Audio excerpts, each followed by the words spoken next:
Ellen White has a quotation, many, not only one. But one of them is very interesting. It says, the reason for our failure, the reason for our lack of success, the reason we don't have victory, is because we trust too much our methods, our wisdom, our power, and too little we trust God. We say theoretically we trust God, but practically we do it in our power. People in the Bible have been people of prayer. As long as Moses kept his hands up, they had victory. As long as you keep praying. People talk to me and they say, oh, I've been praying for a week and I had no result, so I give up. Steps to Christ says, prayer is the breath of the soul. Well, let me ask you, how long do you breathe? Oh, Pastor, I breathe 2 minutes in the morning and 2 minutes in the evening. You don't do that. I mean, if you do that, you are very dead, you know. If you want to stay alive, you need to keep breathing. The same spiritually. Slow down your prayer and you are exposed to Satan's attacks. If you want to be victorious, you stay connected.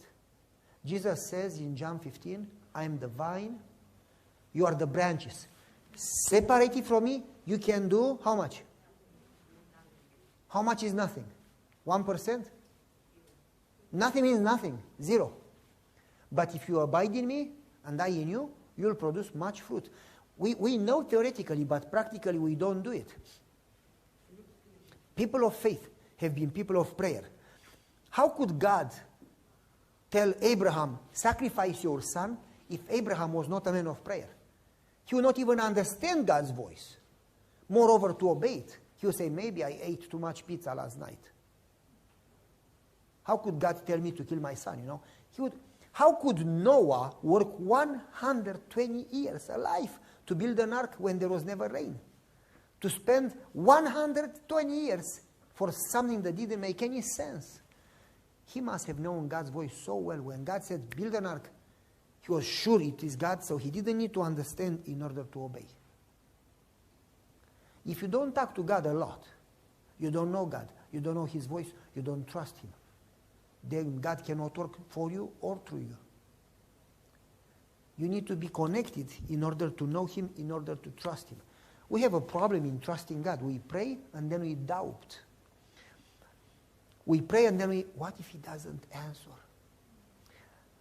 I was in, it's called Cascade Mountain, skiing. It's not a mountain like in Austria or in Switzerland or in Colorado. It's just like a bunny hill, a small hill. But, you know, it has this small slope, and then this that is a little harder, and then this that is like very hard, and this is the black diamond, they call it. It's not black diamond, but anyway. And you jump, and there are trees, and you get speed. Our kids, they went on black diamond. I went on the easiest one. And the kids, come on, Daddy, come on here. Are you a chicken? Come on, don't be afraid. I said, nah, I'm not going to break a leg. You can go there. I'm going to stay here. They went on black diamond. I went on bunny hill. Slowly. And then after 1 or 2 times, I said, you know, that's enough for me. I'm going to get myself a chamomile tea with honey and lemon and rest. I went at the bottom of the mountain. There is a restaurant. Outside there are tables. I got myself a tea the way I like it. Chamomile and mint with lemon and honey. Hot tea. I was drinking hot tea and watching people coming on the slope, you know. And as I was watching people, I see 3 guys. One in the middle has a paper here, round black glasses. And the guys in the left and in the right. Stay away, blind skier. Stay away, blind skier. I said, yeah, sure. They are joking. Is he crazy if he's blind to go on the black diamond?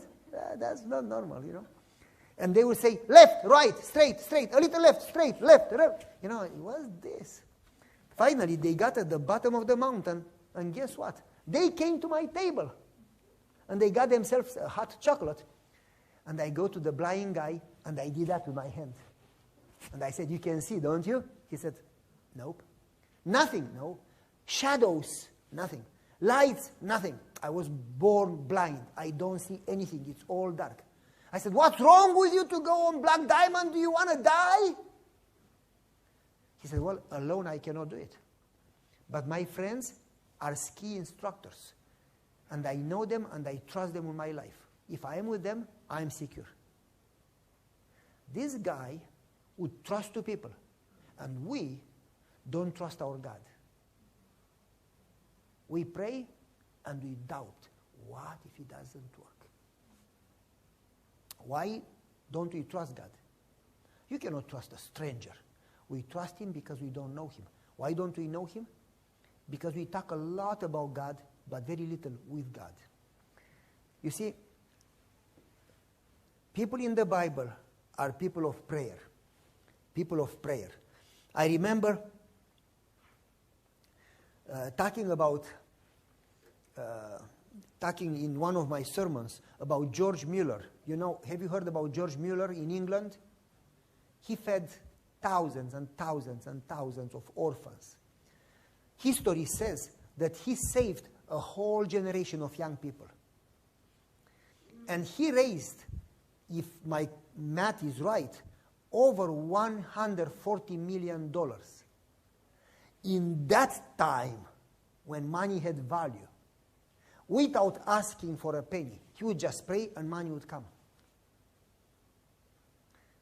Stories after stories. You read his book, so many miracles, so many times when they had no food for the children, and he would pray and food would come at the door.